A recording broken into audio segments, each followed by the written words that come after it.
Everybody say, Praise the Lord! Nabasa ba ninyo lahat ang warning kanina? Na i-switch off ang cellphone? Nabasa nyo lahat? So, lahat walang cellphone na buhayin. Lahat patayin. Huwag nyong tawag ng flight mode. Baka tuksuin kayo ng dyablo. I-on ninyo ang ano ninyo. So, everyone are required to bring Bible. If you want to follow me, the verses, do not use cellphone. Use Bible para maiwasan natin yung tukso. Baka may mag-transact sa inyo ng milyon-milyon, matukso kayo, milyon yan eh. Kaya ganun po, reminder lang yan po sa bawat isa. In order that you might be able to worship God in spirit and in truth. Praise the Lord! Praise the Lord. Basahin natin ang banal na salita ng Diyos. Matthew 7:24 hanggang 27.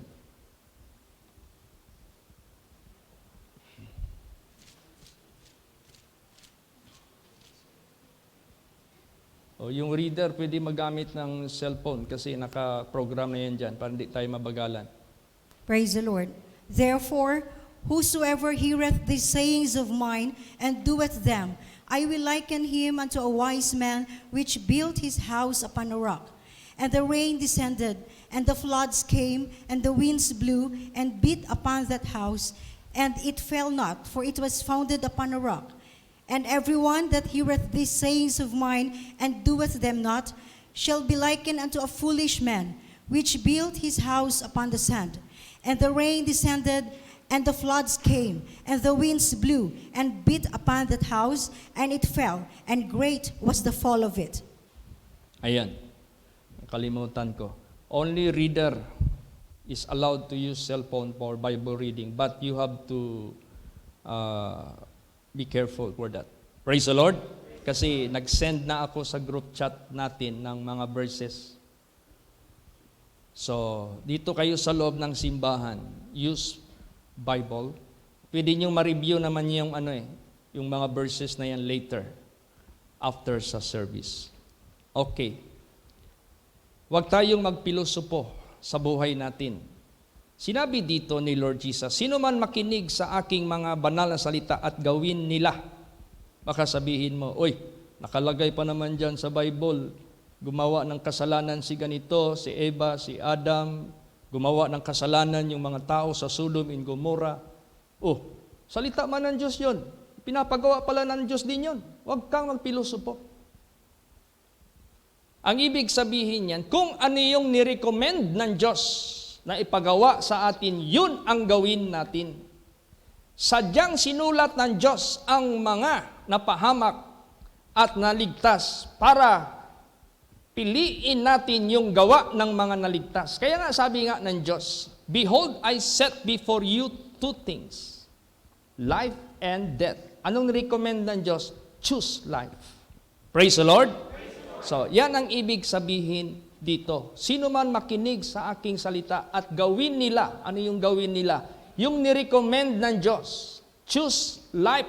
Piliin mo yung maghahatid sa iyo sa buhay na walang hanggan. Piliin mo yung maghahatid sa iyo sa buhay na matuwid sa presensya ng ating Panginoong Diyos.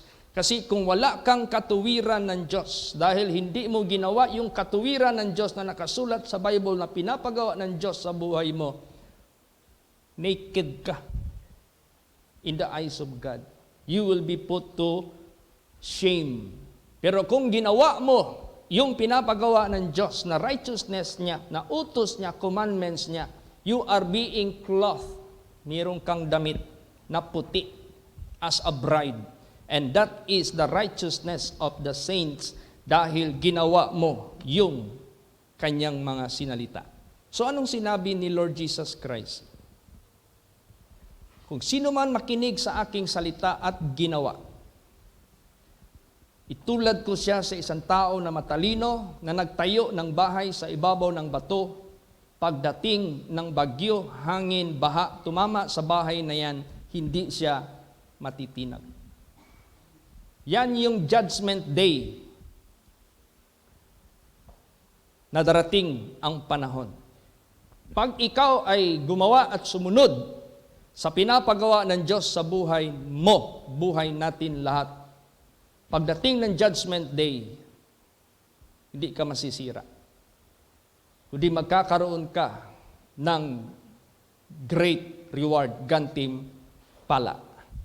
Pero sinabi ni Lord Jesus, sino man ang makikinig at hindi gagawa, hindi mo sinunod, hindi mo in-apply sa buhay mo, maging katulad ka sa isang taong mangmang na nagtayo sa kanyang bahay ibabaw sa buhangin, pagdating ng bagyo, pagdating ng baha, ulan, tatama sa kanya, siya'y mabubuwal at malaki ang kasiraan niya. Yan yung judgment ng Diyos sa mga tao na hindi sumunod sa kanyang salita na pinapagawa niya sa lahat ng mga tao sa buong mundong ito. Kaya, ganun. So, mag-ingat tayo sa pagtanggap ng kanyang banal na salita kasi nakataya yung kaluluwa natin dyan. Pwede kang maimpyerno, pwede kang makaangkin sa kaharian ng Diyos. So, kailangan careful tayo dyan. Mag-ingat tayo dyan. Pag binibigay sa atin ang salita ng Diyos, kailangan marunong ka paano mo ito tanggapin. Kailangan marunong ka paano mo ito pakinggan. Kailangan marunong ka paano mo ito i-apply sa buhay mo. Hindi kay natatanggap mo na yung Word of God, hindi ka marunong. Paano mo tanggapin? Paano mo i-apply? Paano mo gawin? So anong nangyayari ngayon? Tanggap ka lang ng tanggap ng salita ng Diyos, lapastangan ka ng lapastangan, disobey ka ng disobey. So yan ang ikakapahamak mo. Yan ang ikasisira mo sa presensya ng iyong Creator. Siya yung dapat nating katakutan kasi siya yung makapatay sa totoong kamatayan ng ating kaluluwa doon sa impyerno. Kaya, you should know how to receive the Word of God. Basa. James 1:21 hanggang 27. Praise the Lord. Wherefore, lay apart all filthiness and superfluity of naughtiness, and receive with meekness the engrafted word which is able to save your souls. But be ye doers of the word and not hearers only, deceiving your own selves. For if any be a hearer of the word and not a doer, he is like unto a man beholding his natural face in a glass. For he beholdeth himself, and goeth his way, and straightway forgetteth what manner of man he was. But whoso looketh into the perfect law of liberty, and continueth in them, he being not a forgetful hearer, but a doer of the work, this man shall be blessed in his deed. If any man among you seem to be religious, and bridleth not his tongue, but deceiveth his own heart, this man's religion is vain.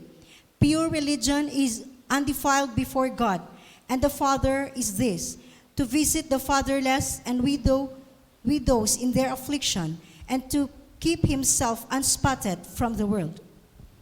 All right. Receive with meekness the engrafted word. So how do we receive the word of God? With meekness. Hindi yung nag-receive ka sa Word of God, arrogante ka pa.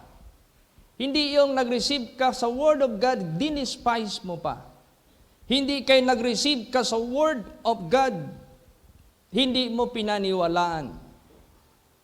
So, pag yan ay ginawa mo, you are deceiving your own self.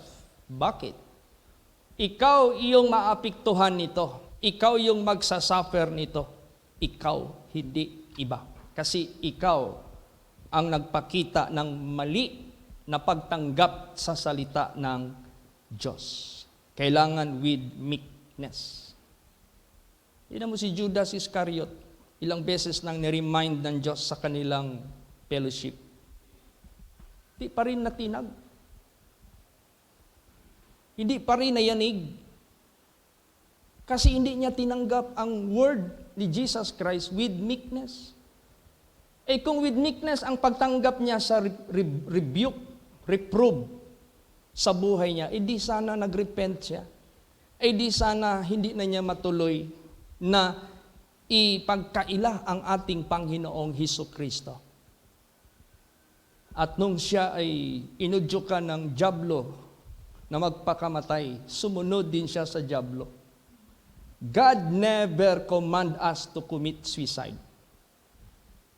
That's why God said, why you want to die? But you should live. Bakit kayo magpakamatay? Dapat mabuhay kayo. O Israel. See? Sinunod mo pa si Satanas na gawin ang kasalanan, sinunod mo pa si Satanas magpakamatay, sa kanya ka talaga. And God never claim you at all. Hindi ka talaga i-claim ng Diyos. Dahil sa gawa mo, you do not follow Him. You do not believe Him. You do not honor Him. Hindi mo siya inonor. Kaya wag mong do not play fool from the Word of God. Wag kang magbahay-bahayan sa pagtanggap ng salita ng Diyos. Huwag mong sabihin si Satanas, si Taning, nagbahay-bahayan para ikaw pukanin, puksain. Nako, nagsisikap yan. Maari lang, timbulin ka talaga. He will never let you. Kaya nga dito sa Bible, si Lucifer, hindi niya hinahayaan ang mga prisoners niya na makalaya. Makaalpas. Kung meron mang makaalpas, maaari ibalik. Kung meron mang makatakas, maaari ibalik. Kaya laging warning ang Diyos sa atin, behold, you are forgiven. Go and sin no more. Bakit merong precaution ang Diyos? Go and sin no more. Alam ng Diyos. Sisikapin ka ni Satanas, ibalik. Kaya isa dito, hindi makapasok sa langit yung aso. Hindi aso na yung mga aso dyan, ugaling aso. Pag sumusuka, binabalikan. Pag sumusuka, binabalikan. Mabuti lang sana nagsisi ka, nakabalik ka sa Diyos bago ka namatay. Okay lang. Kung hindi ka makabalik sa Panginoon, tapos harbisin ka ni Satanas, tapos ka. Hindi biro ito. Sabihin ko po sa inyo, tutuhanin ninyo ang pagtanggap sa Word of God with meekness, which is able to save your soul. Ito lang yung able na makaligtas sa iyong kaluluwa. Pag hindi maligtas yung kaluluwa, magnas ang ngipin mo doon sa impyerno. Anong magnas? Magkagot ang imong ngipon dito sa kasakit, sa kapahamakan. Kadungog na mo narinig nyo na yung hospital dyan sa SPMC. Merong dyan, burn center. Yung mga tao na nasunog na hindi namatay, dyan nilalagay. Subukan yung mag-observe doon. Hindi namamatay ang tao sa sugat, namamatay sa sakit. Doon mo marinig yung agony nila. Remember, ang impyerno walang exit. Pag nasumoy ka doon, pag na-shoot ka doon, pag nahulog ka doon, dahil hindi mo tinanggap ang Word of God with meekness, which is the only able to make your soul saved. Ayaw mo. Pag mapunta ka na doon, walang exit ang impyerno. Tandaan niyo yan. Walang exit. Hindi ka na makalabas dyan. That is considered the second death, which is being explained by the Bible. That is in eternal damnation, eternal punishment. Kaya, ngayon pa lamang, habang tumatanggap ka ng salita ng Diyos with meekness. Alam niyo yung mag-preach ako tapos may magtamay-tamay dyan? Hindi kayo maka-escape sa Diyos. May mag-despise, may maghalakhak na sa tago. Huwag nyo talagang gawin yan. Never nyong gawin yan. Sabihin ko sa inyo. Huwag. Kailangan with meekness. And be ye doers of the word. Kailangan ano yung nire-recommend ng Diyos na ipagawa. May tumawag sa akin kahapon, nag-iyak. Pastor, na-convict ako sa Word of God na preaching mo. Na hindi ako pwede makipagrelasyon sa may asawa na buhay pa. Na-convict talaga ako. Ayaw ko mateknikal ako sa Judgment Day. Alam mo naman pala, mapalad ka kung magkaroon ka ng meekness. Huwag nyo nga i-attempt, nga alam mo na papunta kayo sa mali. Huwag nyo i-attempt. Never attempt it. Kasi ang kasalanan nagsisimula yan sa pakunti-kunti. Remember ang kaunti. Sinabi sa Bible, little leaven, leaveneth the whole lump. Ang kunting yeast, mo ipikto na sa tibuok minasa. So sa kaunting approach na alam mo na mali, ituloy-tuloy mo pa, lalaki yan, mamaya hindi mo yan makontrol. Pag na-review ka, maya-maya, awa na lang tayo para magbuhat na to ang planos kinabuhi. Wala na. Putuson na ni Satanas o kangit-ngit ang imong hunahunag kasing-kasing. Kaya na ni imong isnab ang Word of God. Kaya sabi ko sa kanya, manindigan ka sa salita ng Diyos. Hindi ka magsisisi. Salamat. Nabunutan ako ng tinig. Panindigan mo. Bakit? Diyan ba magtatapos ang kinabukasan mo? Na alam mo na madilim. Huwag mong sabihin, in the judgment day, tawagin mo yung pastor. Kasi may approval kay pastor, may approval kay pare, may approval kay Marie, may approval sa parents. Bakit? Meron ba bang mamamagitan sa atin para tayo maligtas? Di ba? Isa lang mamagitan sa atin, ang Diyos lang. At gusto niyang i-fix ang ating mga problema sa sanglibutang ito. Praise the Lord!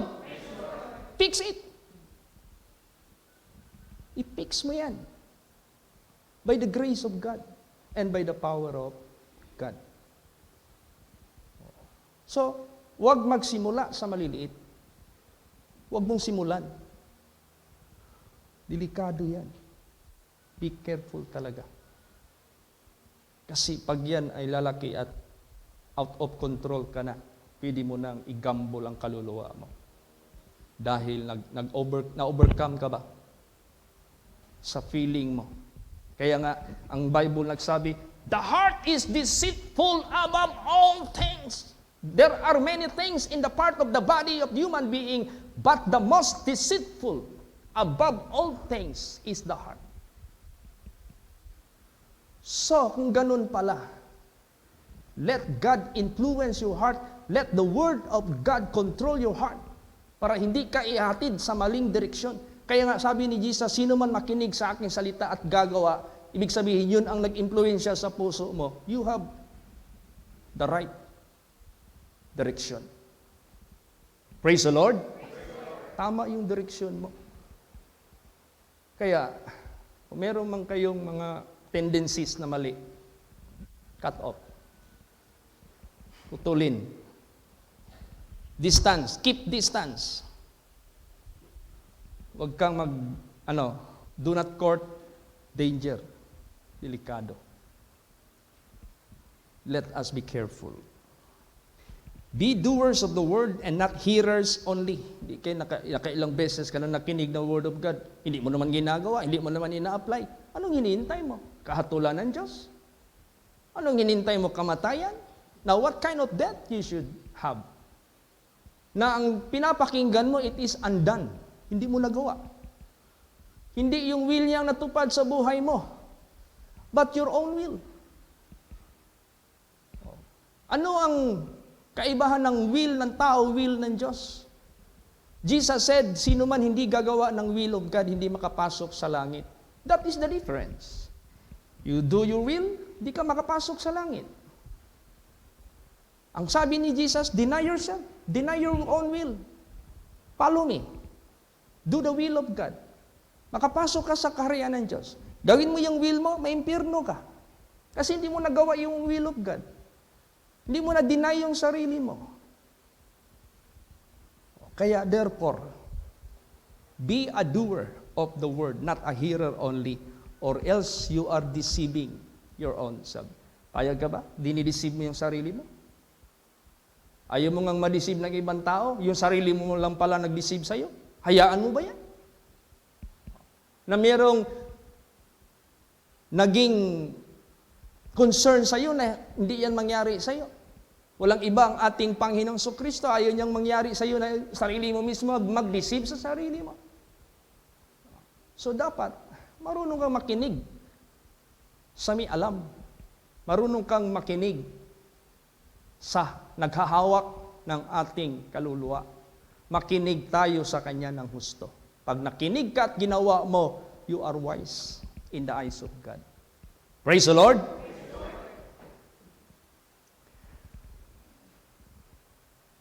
If you are a doer of the word,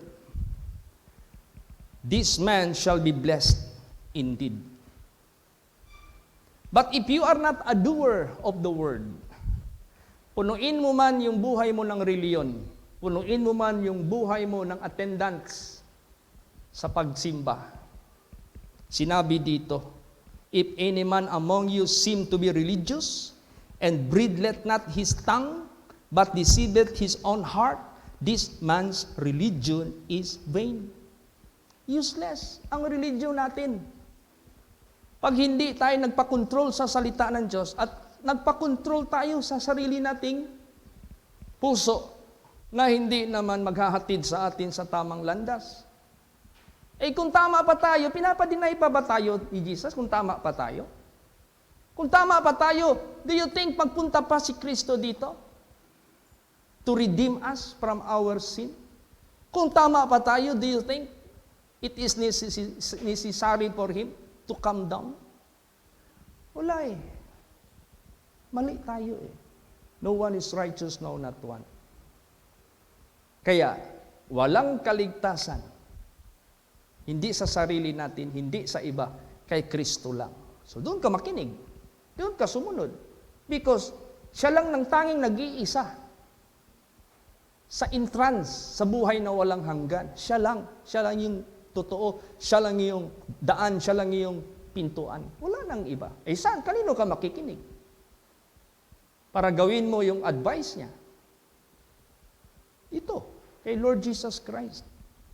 If you do the work of the Word of God, you will be blessed in your deed. Pag hindi, kahit anong reliyon mo pa. Ano ba talaga ang totoong reliyon? Ano ba talaga? Meron ba talagang totoong reliyon? Ang totoong reliyon, hindi yan nababatay sa grupo. Hindi yan nababatay sa pangalan ng simbahan. Hindi yan nababatay sa organisasyon. Ang totoong reliyon, nababatay yan personally. Individual. Pure religion and undefiled before God. And the Father is this, to visit the fatherless and the widows, and in their affliction, and to keep himself unspotted from the world. Bakit naging unspotted ka? Who are you? What power do you have? Who are you? What strength do you have? Who are you?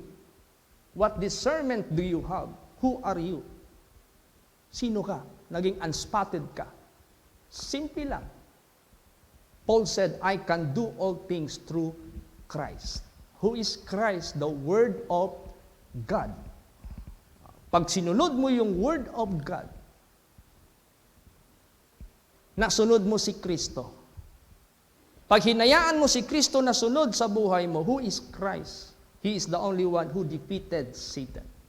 Siya lang yung nag-iisang tumalo kay Satanas. Kaya nga sabi ni Jesus, be of good cheer, for I have overcome the world.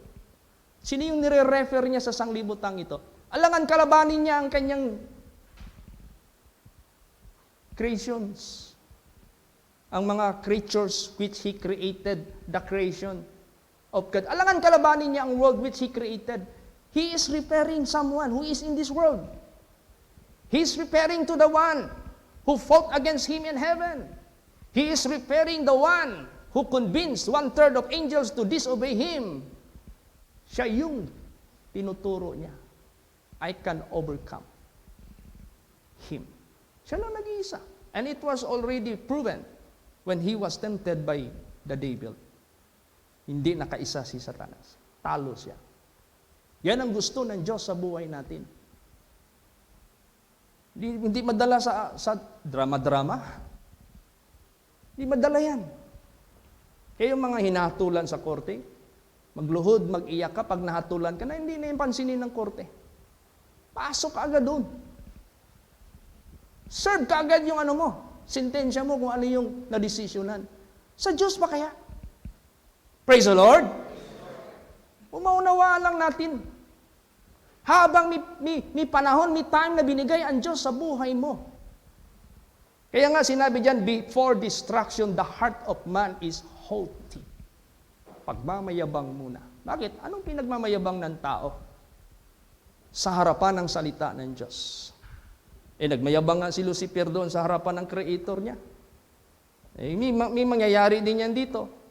So you are not influenced with Jesus. You are influenced with the Lucifer. Pag darating na yung pagbagsak sa iyo ng Diyos, kawawa ka. The only thing you can have the exit if you humble yourself. Paano? Nasanay ka na maging proud sa buhay mo, mahirapan ka na mag-humble. Mag-commit ka ng suicide, hindi mo man maswalo ang nagawa mong kasalanan because of your pride. Mag-suicide ka. O yun. Tuloy na ang kapahamakan. You see? Receive the Word of God with meekness talaga. Magpakumbaba. Maraming mga tao na nagsasabi, I know God. I know Jesus. Sino ba talaga ang totoo nakakilala sa Diyos? Basahin natin. 1 John 2, verse 3. Praise the Lord. And hereby we do know that we know Him, if we keep His commandments. See? Alam natin kung kilala natin siya, kung sinusunod natin ang kanyang kautusan. So kung i-analyze mo yan, if you do not keep His commandments, you do not know God. Hindi mo kilala ang Diyos. Kahit sabihin niyo pa ng 100 million times, I know God, I know God, I know God, I know God, I know God. Tapos hindi mo ginagawa ang kanyang commandments. The truth is, you do not know God. Hindi mo kilala ang Diyos. Kaya, importante, huwag tayong magpadisib sa ating sariling katalinuhan. Meron ding iba na, I know God, pero pag kautusan na ng Diyos, hindi sumusunod. Meron ding iba, I believe God. Meron yan eh. Pero hindi naman kinikip ang commandments ng Diyos. Meron ding iba, I am son of God. I am daughter of God. I am child of God. Pero hindi naman sumusunod sa utos ng kanyang Ama sa langit. Now, paano mangyari yan? Tapos alam mo na mali ka, nare-remind ka sa Word of God. But you just disregard. Disregarding. How can you escape if you neglect to fix your salvation? Paano ka maka-eskapo sa kahatulan ng Diyos kung hindi mo i-fix, hindi mo ayusin yung kaligtasan mo?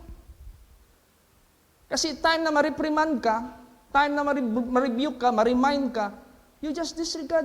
You just let those things go on and go on. Tapos sabihin mo, may time talaga ako sunod. Pero hindi mo nang ginagawa.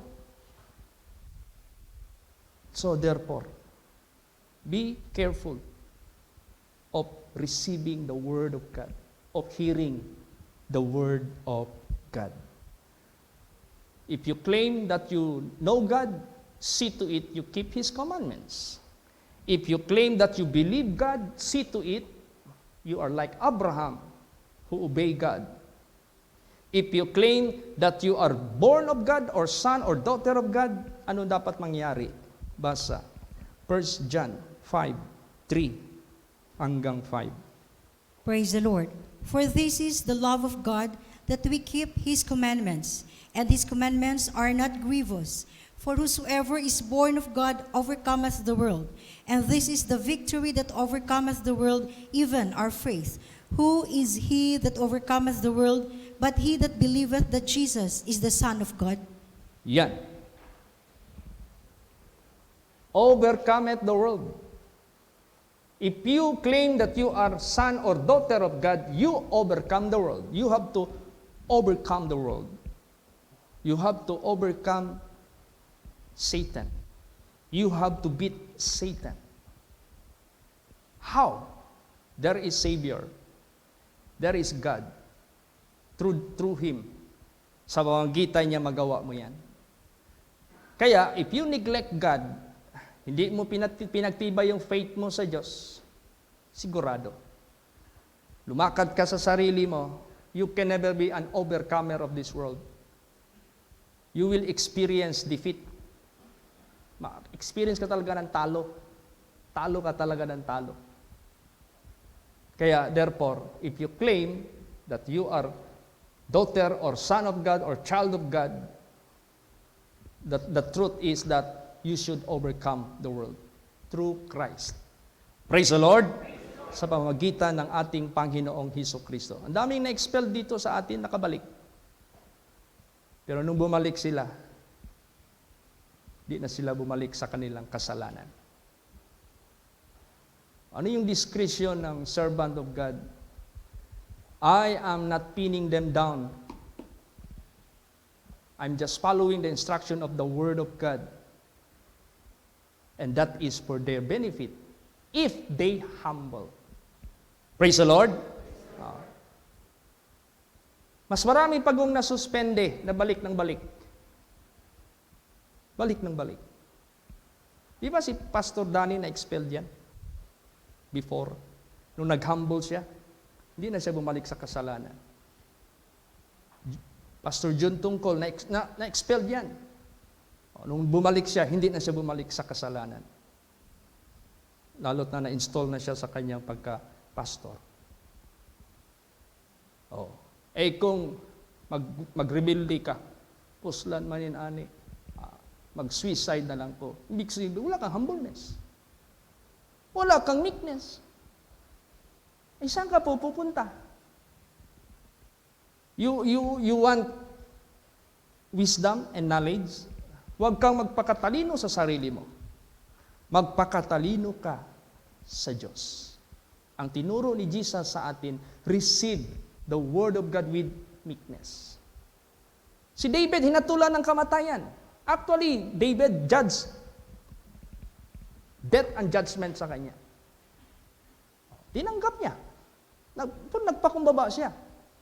Nirestore siya ng Diyos. Hindi kayo mag-react ka ng nagkamali ka, tapos bigyan ka ng magpakita ka pa ng diskontento, magpakita ka pa ng kung ano-ano pang sasabihin. Huwag talaga. Never. You cannot use that way for your own good. Lalo kang ididiin ng Diyos.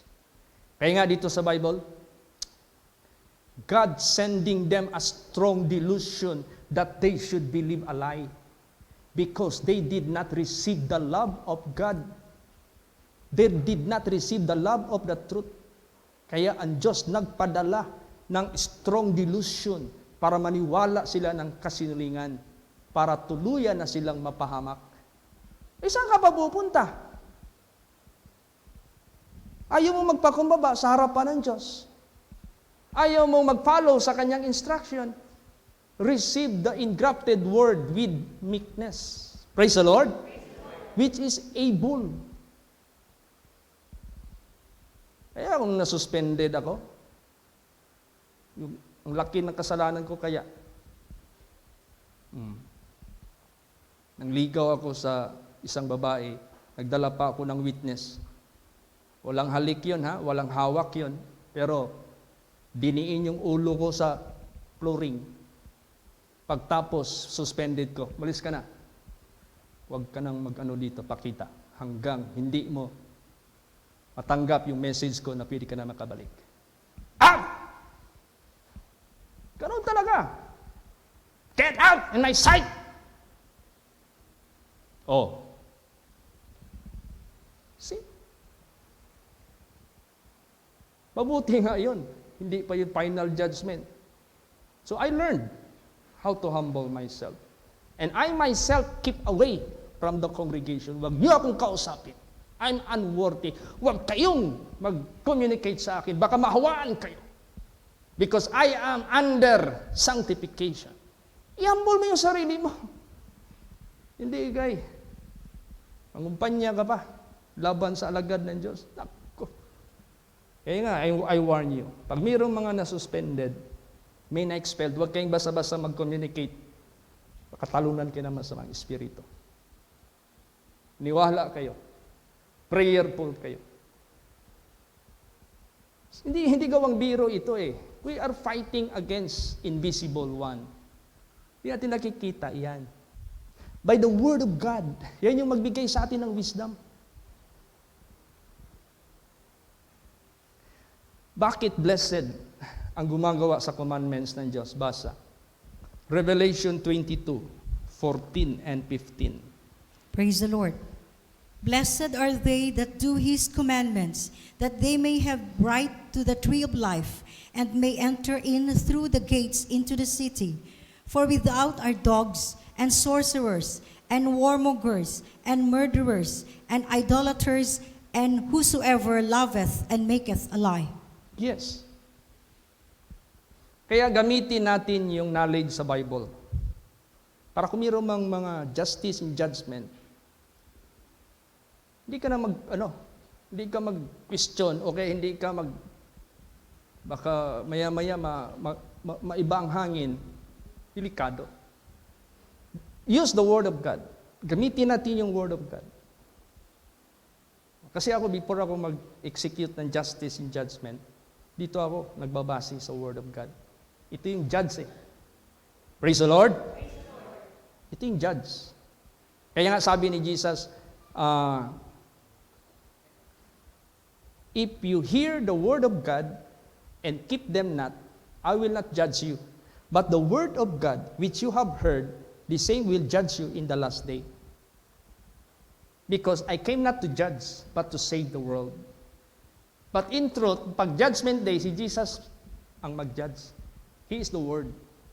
But that purpose, He is not to judge here, but to save. Praise the Lord. So, gi-channel niya doon sa Word ang mag-judge. Kasi siya naman yung Word. Kailan yun? Pag namatay ka, buhay ka pa eh. Hindi ka judge ni Kristo. Praise the Lord. Kaya ngayon nandito sa mga ganitong turbulence na mangyayari sa buhay, mag-humble ka talaga. Wala nang iba. Kaya sa dalawang nagkasala sa Bible, naligtas yung isang-isa na pahamak talaga. Si David, bakit? Basahin mo yung Psalms 51. Ganon. Tapos never kayong mag-question sa pinapataw ng alagad ng Diyos. Kasi once mag-question ka, you are indirectly disagree with Him. Pwede kang magtanong humbly. Praise the Lord. Pero kung mag-question ka na mayroong bang halo na doubt, wag mangyari yan. So therefore, magpakapuno tayo sa Word of God. Kaya nga sabi diyan, my people are destroyed for lack of knowledge. Nagkamali sila, not knowing the power of God, nor the Holy Scripture. Ye do err, not knowing the power of God and the Holy Scripture. Okay. So ano ang nararapat natin? Basa. Job 28:28. Praise the Lord. And unto man he said, Behold, the fear of the Lord that is wisdom, and to depart from evil is understanding. Yes. You want wisdom? You fear the Lord. Sino ba ang Panginoon? Yan yung magpapatay sa atin sa kaluluwa. O bakit kailangan mo siyang katakutan? Para matakot kang gagawa ng mali. Kasi alam mo siya yung mag-judge sa iyo. At His judgment is perfect. So matakot ka sa Panginoon, huwag kang gagawa ng ikakapahamak mo kasi ang Panginoon nga siya yung may power So that you have wisdom. Understanding, have all they that do His commandments. Pag ginawa mo yung commandments ng Diyos, in the middle of, naghihinto ba dito ang Diyos nagbigay ng warning? Hindi naman siguro. Never. What is the purpose of that? Para walang mahulog. Walang magkasala. If you disregard warning, magkasala ka. Kung magkasala ka, ang solusyon niyan, humble yourself. So that God may bring you back. Praise the Lord. Ganon. Para sa ganon, may panahon pa ang bawat isa. Basa, Proverbs 10:8. Praise the Lord. The wise in heart will receive commandments, but a prating fool shall fall. Yes. If you are a wise son and wise daughter of God, you receive commandments. Tinatanggap mo yung commandments. Thou shalt not do this. Thou shalt not do that. Thou shalt not do this. Di ba lagi lumabas sa ibig ko sa inyo? Delight in the Lord. Pag hindi ka mag-delight in the Lord, you delight in sin. Yan yung maging cause, ay boring na itong buhay kay Jesus. Subukan ko nga, tikman ko nga yung kasarapan dito sa mundo, sa kasalanan. Tinikman mo ngayon. Ang tanong, kung harbisin ka ni taning, sa tikin-tikim mo, ano ibig sabihin niya? Pinagkait mo yung oras mo para sa Panginoon? Nasayangan ka sa panahon mo? See? Kaya kung ang Diyos mag-judge, wala maka-question. Kung sabihin niya lahat ng reason, bakit ka iimpyerno? Mapuno itong mundo ng dahilan sa nakita sa iyo. Kaya, therefore, magpakumbaba talaga. Maging masaya tayo. Napatawad ka? You belong to the service of the Lord. Delight yourself. You are more blessed than anyone of this world. Praise the Lord. Pag malaki mo yan, you must be proud of it. Kaya nga, let your light so shine before men. Meaning to say, you are not ashamed of it. You are proud of it. Yung buhay mo na nabago, buhay mo na nandyan kay Kristo Jesus, na hindi kayang yanigin ni Satanas, hindi kayang itulak. Napansin nyo, yung anak ko mismo, hindi ko kinasal dito. Sinuspended ko yan Baka magsagi siya, kung anak niya magkasala. No, I did my part to them. Hindi ako nagpili. Tingnan mo, walang kasal sa loob, doon sila sa labas. Nag-una-una man. Suspended sila. Huwag nyo nang gawin yan. Praise the Lord! Oh. Minsan kasi, magkastaning ng ano ba? Masama, hindi nila alam ano yung ginawa ko. Oh. Kaya, lahat tayo be careful. God is no respecter of person. Praise the Lord! Yan akong anak na pinatalsik ko. Tsaka ka nababalik kung will mo, yung willingness, hindi kita akitin magbalik. Siya man kusa, pero obserbahan ko siya. Pag makita ko ito, magloko-loko ito, out ito. Di yan makatikim ng blessing ng Diyos sa buhay ko. Praise the Lord! Kaya careful ka. Obserbahan kita. Huwag mong sabihin ko sa iyo, Ayusin mo yung ano mo sa Panginoon. Dealing mo sa Diyos. Because ginagamit lang ako ng Diyos. You are not dealing with human. Tayo lahat. Di ba sabi ko na sa inyo, magpunta kayo ng simbahan, you are not dealing with pastor. You are dealing with your God, with your Creator. Siya yung maghatid sa iyo sa kaharian niya if you obey Him. Siya rin yung magtulak sa iyo sa impyerno if you do not obey Him. Ha? Ganun ba ang Diyos fierce? Ganun ba siya tapang? Walang makahigit sa Kanya pag siya'y magalit. Kaya nga the Bible says, when God will get angry, no one can stand in His presence. Nalala niyo yung mga taong nagmurmur, nag-complain against sa alagad niya? Kinain sila ng lupa na buhay. Sodom and Gomorrah, sinunog. Buong sanglibutan, binaha. Sino makagawa niya? Ng Diyos lang. Hindi ka matakot sa Diyos. I-disregard mo yung salita niya. Ganon ka-cheap ang Diyos sa tingin mo? Are you not afraid of Him? Hindi ka takot sa Kanya? Wala kang wisdom.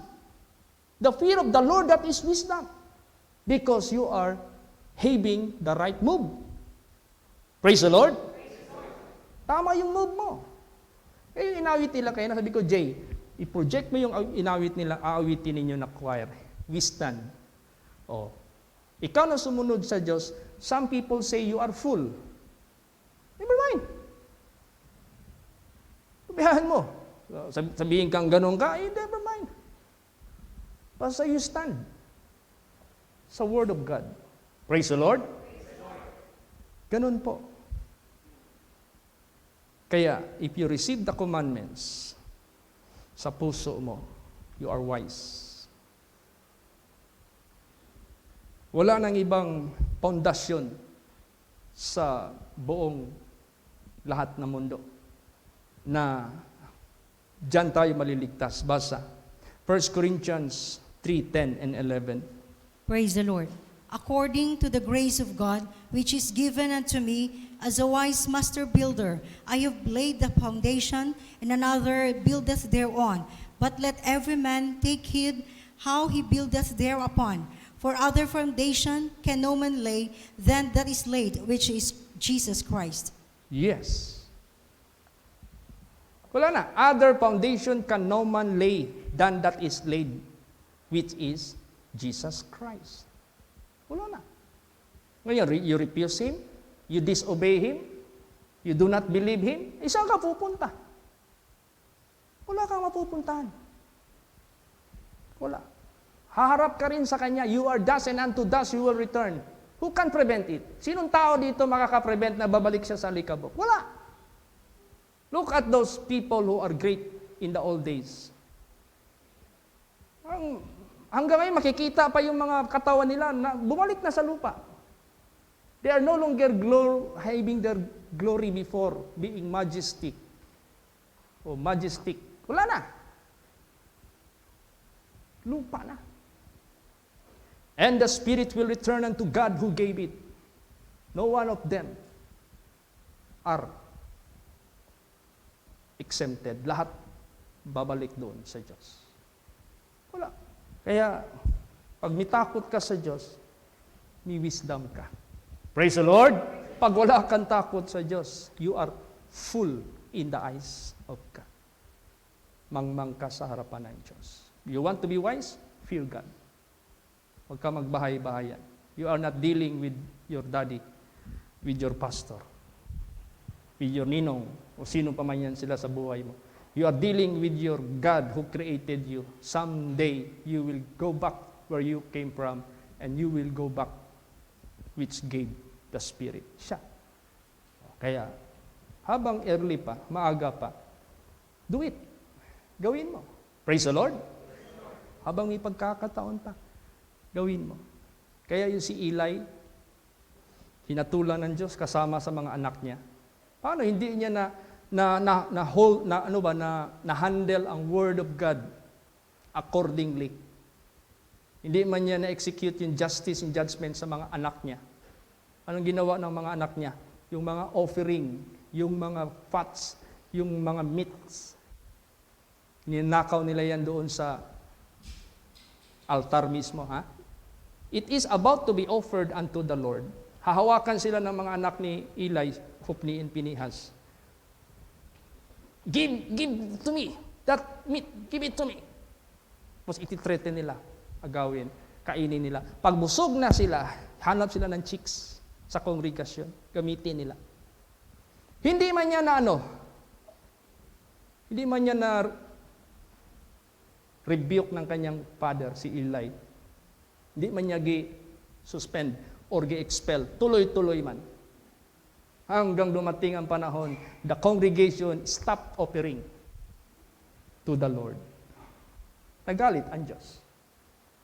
Basahin natin anong sinabi ng Diyos. 1 Samuel 2:30. Praise the Lord. Wherefore, the Lord God of Israel saith, I said indeed that thy house and the house of thy father should walk before me forever. But now the Lord saith, Be it far from me. For them that honor me I will honor, and they that despise me shall be lightly esteemed. Yan. Dapat ang buong angkan ninyo, nandito ka sa akin maglilingkod. Malayo na yan. Kasi hindi nyo ako in-honor. Hindi niya ako gi-honor. Ang gi-honor mo. Si Eli ang kausap dito yung mga anak mo. Yun. Nung narinig ni Eli yung mga anak niya namatay, na-atake siya sa puso, hulog siya. Patay siya. Gi-judge sila ng Diyos. Hindi basta-basta. Sabihin mo, akala ko ba, pastor, ang judgment doon na sa langit? The Bible says, the judgment will begin at us, the house of God. Praise the Lord. Dito magsisimula ang judgment of God sa atin. Kaya mag-ingat. Huwag mag-isi-isi. Ang judgment dito sa atin magsisimula. Paano yung tagalabas? Wala tayong paki doon. Mag-ano man sila doon. Dito talaga. Praise the Lord. Ngayon, kung i-reject mo yung word of the Lord, ang tanong, what wisdom do you have? Sige daw, be. Ayaw mo paniwalaan yung counsel of the Lord. Ayaw mo paniwalaan yung nasa Bible. Ayaw mo paniwalaan yung lahat ng mga commandments ng Diyos. Ang tanong, what wisdom do you have? Basa. Jeremiah 8:9. Praise the Lord. The wise men are ashamed. They are dismayed and taken. Lo, they have rejected the word of the Lord, and that wisdom is in them. Tingnan mo? Mga wise. Pero hindi ito yung wise. Ito yung mga tinatawag na wais. Iba yung wise, iba yung wais. Yung wais, yun yung nagpapaka-wise lang, pero hindi totoong wise. The wise men are ashamed. Napahiyaan talaga sila. They are dismayed. Prostrated sila. Hindi sila naging successful. And taken. Wala. Kinuha sila. They have rejected the word of the Lord. And what wisdom is in them? Anong merong wisdom na sa kanila? Gi-reject nila yung word. Ganon din sa buhay natin. If we reject the word of God, alam nyo kung may basurero dyan, tapos ikaw professional, mas naniwala siya at sumunod siya sa salita ng Diyos, mas wise yan sa iyo. Kahit pa anong natin mo sa sanglibutan ito, and yet you do not receive the word of God faithfully. Praise the Lord! Kaya, magsikap po tayong lahat. Let us put God above all. Siya yung ilagay natin na pinaka-above sa lahat. Ganito. Bakit nag-utos sa atin ang Diyos? Love the Lord thy God with all thy heart, with all thy strength, with all thy mind, and with all thy soul. These four, at this moment, we control it. Tayong nagko-control. Sa mind, sa heart, sa lakas, at sa ating kaluluwa. Why He asks us? Bakit hinihingi niya sa atin, love the Lord thy God with all your heart, with all your mind, with all your strength, with all your soul. Para wala kang lalapastanganin kahit isang batas na alam mo na binigay ng Diyos sa buhay mo. Praise the Lord! Kasi kung 90% lang, kung sa 10 points, ang 9 ginawa mo, pero may 10% na hindi mo ibinigay sa Diyos. So yung 10% na yan, yun yung mag-disobey sa kanyang utos. Sa 10 commandments, 90% lang ang love mo sa Diyos, may 10%. So yung isa dyan sa 10, i-disobey mo yan. Kasi hindi ka wholehearted. So anong mangyayari? What will be the result? Basahin natin. James 2 verse 10. Praise the Lord. For whosoever shall keep the whole law and yet offend in one point, he is guilty of all. You see? 10 utos, ang 9 na sunod mo, ang isa nilapastanganan mo. Ang result, you are guilty of all. Because these 10 are being interconnected to each other. Praise the Lord! Nakakonect lahat yan. Hindi mo pwedeng bawasan yan. So, ngayon, kung wholehearted ang pag-ibig mo sa Diyos, nagsikap ka, alam mo naman ang buhay mo dito, maiksi lang. At maliban sa maiksi, sudden death might happen sa buhay natin. Di ba? Some of us experience, sometimes, na akala natin katapusan na natin. Ganun ang si Pastor Dodong, tinanong ko yan. Pastor Dong, ano nangyari sa iyo nung bigla kang nag-collapse doon sa upuan? Ay, Pastor, nag-blackout ko. Wala ako kabalo. Ganun yung kamatayan eh. Si Brad Chris. There was a time na nandito yan, nag-paint yan. Tumawag sa akin si Sister Mabs. Support prayer. Tinanong ko si Brad Chris, ano nangyari sa iyo? Pastor Chit, pasal lang na nawala ako. Ganun ang kamatayan. Kaya therefore, sulitin na natin ang kaligtasan. Huwag ka nang magbigay ng opportunity o chance sa kaaway na maagaw pa ito. Kaya nga the Bible says, let no man take thy crown. Let no man take thy crown. Praise the Lord. So, mag-ingat. Kaya, mag-ingat tayo sa maliliit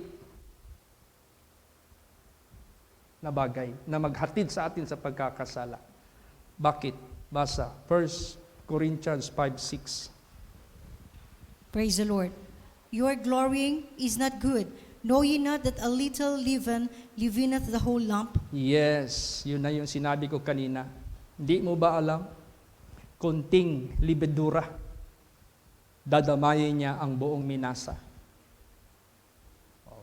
So, do not attempt sa maliliit na bagay. Praise the Lord. Huwag. Pag may nag-advise sa iyo, ganyan, huwag kang magalit. Salamat for the concern. God bless you.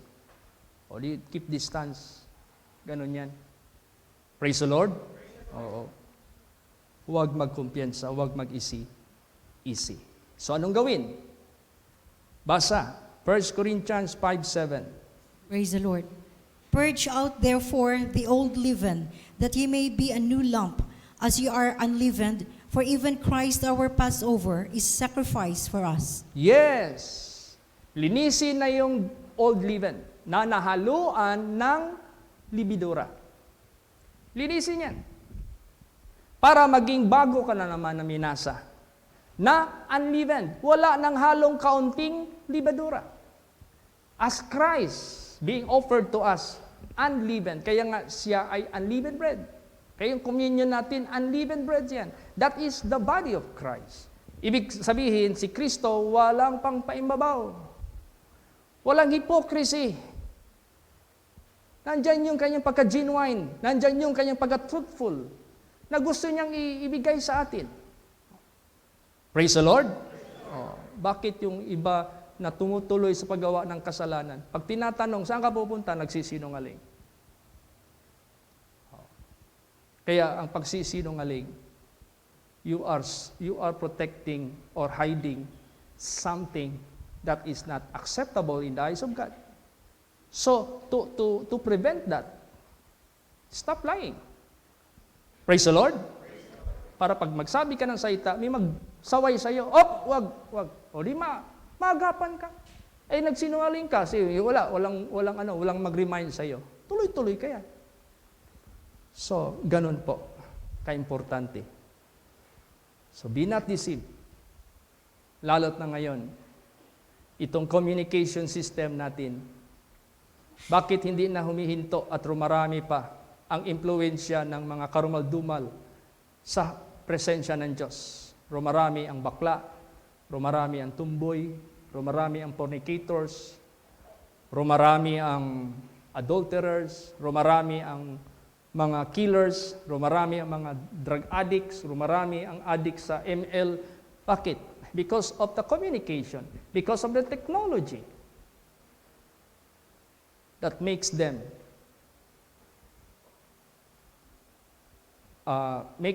cause them to have pleasures. Pero ibang klaseng pleasure, sinful pleasure. Tingnan mo yung young people na din na dito gusto mag-suicide. Sinaway na yan siya. Uy, dangin na ng imong ML, kidaghan ng matay din ng mga kapwa. Young people na to, nag-suicide. Hindi maniwala. Uy, hindi niya akalain na siya nag-suicide, mag-commit rin ng suicide. Attempt siya how many times na.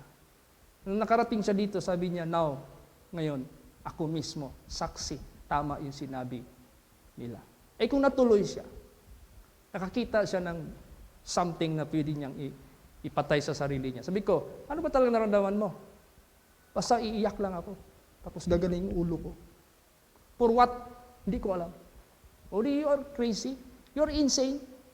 Saan galing yung espiritu na yan? Sa ML. Hindi mo alam yan. Tapos tatawa ka. Tawa ka lang. Alakhak ka lang. Hanggang ikamatay mo yung tawa mo. Bahala ka. Tawa ka lang. Ganun man yan. And that will turn into crying. That will turn into thirst someday. Kaya mag-ingat sa pagtanggap ng salita ng Diyos. Praise the Lord! Be not deceived. Evil communication. Evil communication corrupt good manners. So, mag-ingat tayong lahat. Sige, focus tayo sa inuutos ng Diyos. Pag sinabing mahalin mo yung asawa mo, pakita mo yung pagmamahal mo. Doon mo ibuhos yung I love you mo, doon ka magtawa, good morning, nagkape ka na ba, nag-breakfast, doon mo talaga ibuhos lahat. Hindi sa ibang tao na hindi mo naman sa iyo.